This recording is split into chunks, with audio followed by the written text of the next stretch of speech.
Apa ni? Awak nampak sedih je. Ya, saya sedih sebab Cikgu Ahmad Salihin akan bersara.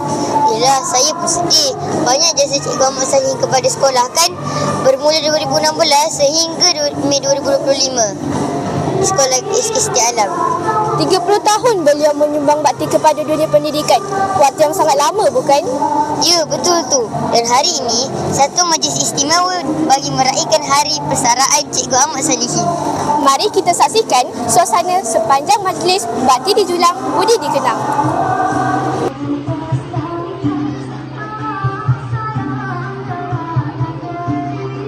Peringkat dunia mengenali daerah Sepang ini yang merupakan antara kebanggaan Malaysia dengan adanya lapangan terbang antarabangsa Kuala Lumpur juga litar antarabangsa Sepang yang mengemudi acara perlombaan Formula 1 bertahun-tahun sehingga mengangkat nama Malaysia ke mercu dunia.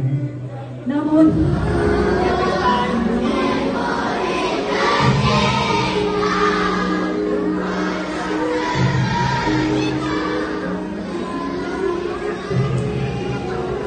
semua nak dengarkan pengakuan ikhlas, pengakuan jujur dari Cikgu Salihin. Soalan. Terima kasih Puan Suryani, yang Puan Cik Wani. Sepuas-puas.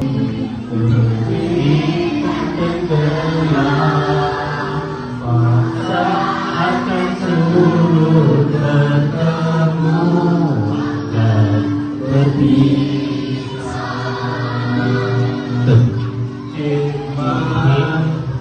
Sampai jumpa di lain hari untuk kita bertemu lagi. Ku relakan diri di sini, ku tatap lembaran akhir, bukan laporan, bukan surat resmi, tapi lembaran kenangan yang tak tertulis tentang tahun-tahun yang penuh erti. Nahoda bukan hanya mengatur, bukan hanya menyusun rangka, tapi mencorak rentak sebuah keluarga agar sekolah ini terus berjaya. Hari ini saatku undur diri, bukan kerana letih, bukan kerana jemu, tetapi kerana masa telah berbisik. Rehatlah setelah sekian lama bersatu pada arakan guru yang teguh berdiri.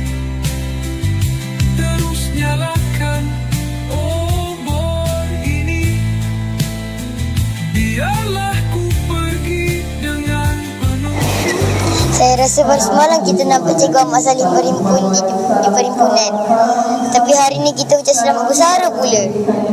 Tapi percayalah, nama Cikgu Ahmad Salihin akan sentiasa disebut. Jasa dan pengorbanan beliau akan dikenang selama-lamanya.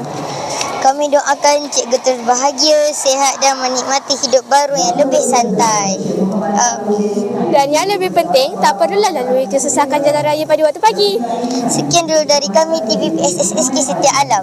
China hebat, SK hebat. Jumpa lagi.